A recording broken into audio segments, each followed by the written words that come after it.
வந்து பாத்தீங்கன்னா எத்தனை லட்சம் உயிர்கள் இருக்குன்னா 80 லட்சம் வகையான உயிரினங்கள் இருக்கு. அத்தனை உயிரினங்கள்ல மனிதன் வந்து உயர்ந்த பிறவி. ஏன் உயர்ந்த பிறவி? ஏன்னா தான் செய்யறதன் மூலமா வர நல்லது கெட்டதால யோசிச்சு செய்ய முடியுங்கிறதால அவன் யோசிக்கிற சக்தி இருக்கிறதா உயர்ந்த பிறவின்னு பெரியவங்க சொல்லியிருக்காங்க. அதே வள்ளுவர் வந்து நிறைய குறள் சொல்லியிருக்காரு. அதுல முதல் அதிகாரமா இறை வழிபாட சொல்லியிருக்காரு.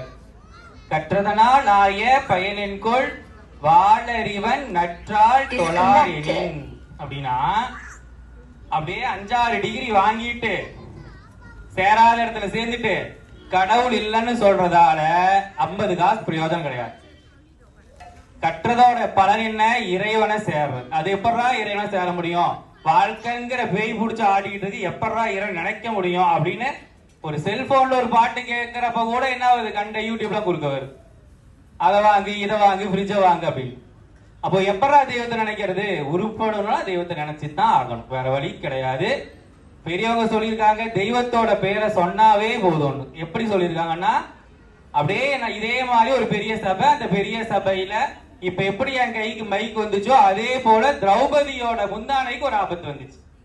திரௌபதி என்ன பண்றா? அப்போ பர்டிகுலர் பீரியட், அதாவது பெண்களுக்காக தெரியும் அது, அந்த டைம்ல தீட்டுன்னு சொல்ற அந்த டைம் ஓடி போய் கண்ணனுக்கு அபிஷேகம் அலங்காரம் எல்லாம் பண்ண கிடையாது.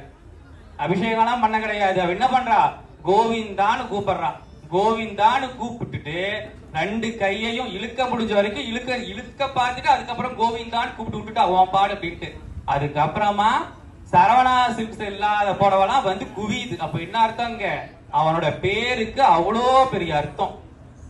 அதையான எங்க சொல்றேன்னா, அம்பிகை பராசக்திக்கு வந்து பாத்தீங்கன்னா கோவிந்த ரூபின்னு ஒரு பேர் இருக்கு. லலிதா சகஸ்ரநாமத்துல கோவிந்த ரூபினி அப்படின்னு அம்பிகை, அதாவது நம்ம சாட்சாத் கருமாரிக்கு அந்த பேர். அப்ப என்ன? தெய்வத்தோட பேருக்கு அவ்வளோ பெரிய மகத்துவம் உண்டு. அம்பாள் நினைச்சிட்டா இந்த வருஷம் நான் ஒரு கலகு நினைச்சிட்டா அதோட அவுட்புட் என்னது? இன்னைக்கு வந்து நம்ம ஆளுங்க டான்ஸ் ஆடினது சும்மா நடந்துருமாது. பெண்கள்னா சக்தி, அத்தனை சக்திகளும் வந்து நடனம் ஆடினது கொங்கு தேசத்தோட பெருமையை பறை சாத்துறாங்க. இன்னைக்கு லேசுப்பட்ட விஷயம் கிடையாது. ஒவ்வொரு பெண்ணும் சக்தி. எப்படி? வயிற்றுல இருந்து ஒரு உயிர் தானா ஜனிச்சு வர சக்தி உண்டு. ஒவ்வொரு பெண்ணுமே சக்தி. அப்ப அத்தனை சக்திகளும் வந்து நடனம் ஆடுறது ஒரு பூஜைக்கு சமமான விஷயம். அதை நாம என்ன பண்ணணும்? கண்டிப்பா கௌரவிச்சோம், ஒரு குறையும் இல்லதுல. அம்பாலோட சாநித்தியம் நிறைஞ்சு இருக்கிறதுங்கிறதே அது ஒரு எக்ஸாம்பிள் இருக்கு. ஏன்னா எங்க வந்து பெண்கள் சந்தோஷமா இருக்காங்களோ அங்க அம்பிகை நிறைஞ்சு இருக்கான்னு அர்த்தம்.